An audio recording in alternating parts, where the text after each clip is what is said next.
Юунийн 17-нд морь сарын 15 хогшид дахиад өдөр этикл хамгааламын сургаал нөгөө хүн бие тэргүүд хамаг амьтанд шиди бүдэ хосроггүй хайрлагдаа гэж дахиад өргөв.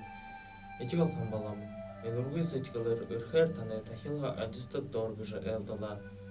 Энэ 15 бурхан багшийн сайн өндөр хүнээ сэтгэлд энерги сэтгэл оширхон их амархан тулд бурхандаа дахиад өргөхийн их зөв ажилтад хүрдэх бол сүзэглэх хэрэгтэй.